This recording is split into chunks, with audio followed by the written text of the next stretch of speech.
سلام تماشابینان شبکه یک رو تخ تی جی، با شما من یوسف عزیزов. تا جشن 30 سالگی استقلال تاجیکستان که ماه سپتامبر سال 2021 جشن گرفته می شود، در شهر دوشنبه بنیادی به از 3500 انشاءات گوناگون در نقشه گرفته شده است. با قرار رئیس شهر دوشنبه رستم امامعلی نقشه ساختمان و زیبا ساختن شهر دوشنبه به استقبال جشن 30 سالگی استقلالیت دولتی جمهوری تاجیکستان برای سالهای 2019 و 2021 تصدیق کرده شد.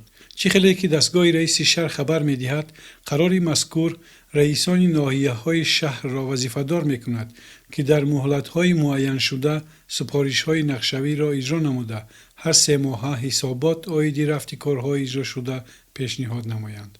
خاطررسان میکنم که موافق سپارش پیشوای ملت سرور دولت امامعلی رحمان تا جشن 30 سالگی استقلالیت 22 مکتب زمانوی برای 30,000 خواننده در ناحیه های شهر دوشنبه باید ساخته به استفاده داده شود. روز 9 نوامبر سال روان سرور دولت امامعلی رحمان با همراهی رئیس شهر دوشنبه رستم امامعلی در ناحیه اسماعیل سامانی شهر دوشنبه با لایحه‌های ساختمان مؤسسه‌های تحصیلات عمومی شناس شده با ساختمان 7 مکتب نو خشت اول را گذاشته ساختمان این مکتب‌ها را در محل‌های زیرین حسن آغاز بخشیدند.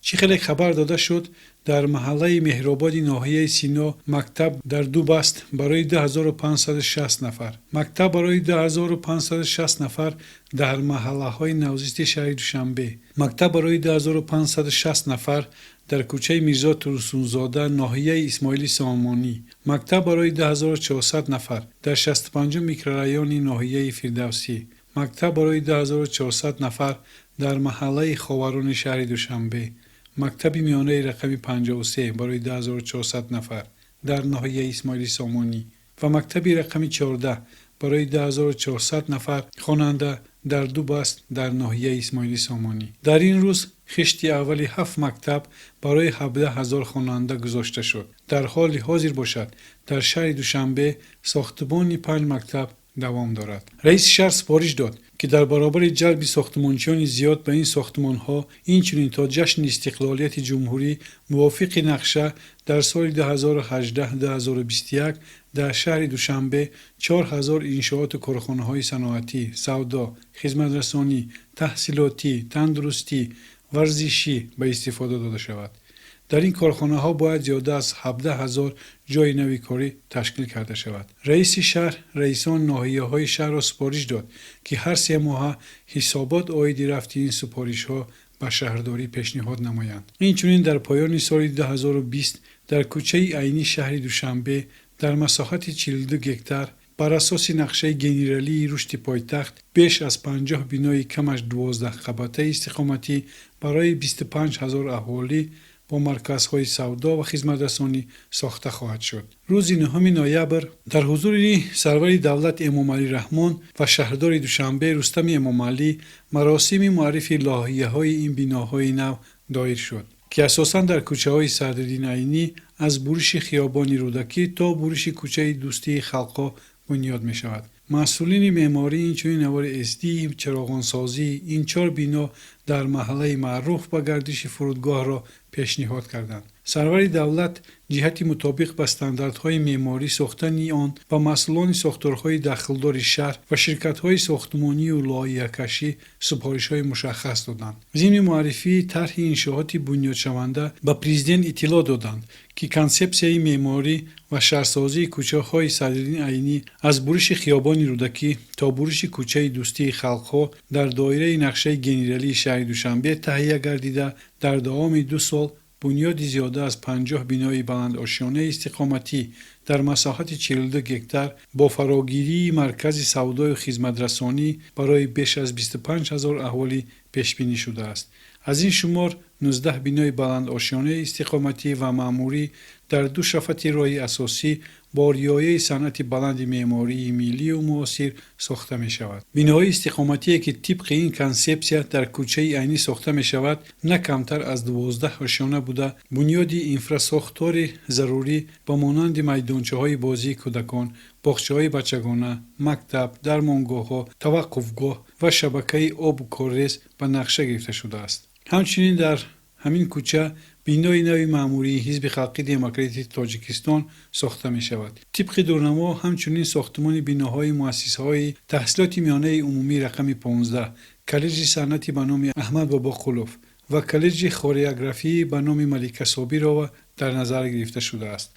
سروای دولت بنیاد این انشاءاتها را در فراهم آوردن شرایط و از این بهتر کار و زندگی برای ساکنان مهم ارزیابی نموده تاکید کرد که ساختمان تمام انشاءات در مهلت معین شده با رعایت تمام طلبات‌های معماری و شهرسازی به انجام رسانیده شود.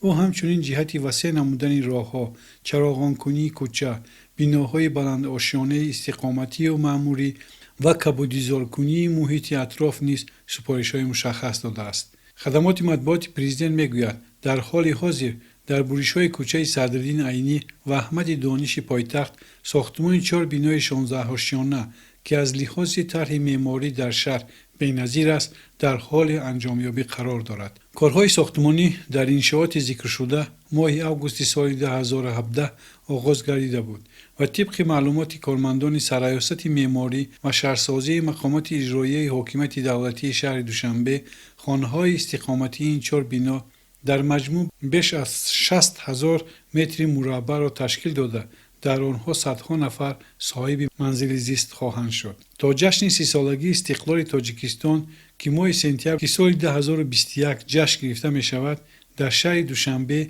بنیادی به از 3500 انشاءات گوناگون در نقشه گرفته شده است. در دایره استقبال جشن استقلالیت جمهوری تاجیکستان تعمیر و برقرارسازی راه‌های شهر دوشنبه نیز دوام دارد. در برابر با استفاده دادن استکاده 300 در شهر دوشنبه باز در دایره عملی شوی مرحله دوم لایحه برقرارکنی راه‌های منطقوی دوشنبه ترسونزاده قیده راه از موضع پیشینه پیکره سینا تا دروازه غربی شهر دوشنبه در بروش راه‌های حلقوی محله قریه بالای شهر دوشنبه بنیادی باز یک استکاده 300 طبق نقشه جریان دارد. استکاده مذکور از راه دورادر و پل عبارت بوده در بروش حلقوی خیابان‌های اسماعیلی سامانی و ابوعلی ابن سینا جای می‌گیرد. همچنین در قسمت شمالی جنوبی بروش کوچه سینا گذرگاه‌های زیرزمین ساخته می‌شود. طبق قرارداد انشاءات ماه اپریل ماه سال 2020 باید مورد استفاده قرار گیرد. این چنین ساختمانی را با پل در 2 سطح در بروش خیابان نصرت‌الله مخصوم با کوچه مایاکوفسکی، ساختمانی راه با پل در 2 سطح در بروش خیابان نصرت‌الله مخصوم با کوچه بهاوالدینوف و تجدید راه گذرگاه زیرزمینی محله قریه بالا تا دروازه غربی شهر دوشنبه در نظر است. فرمایشگر انشاءات مرکز تطبیق لایحه‌های تجدید راه‌های وزارت نقلیات و پیمانکاری لایحه شرکتی سینزیان ساختمان راه‌های جمهوری مردمی چین میباشد.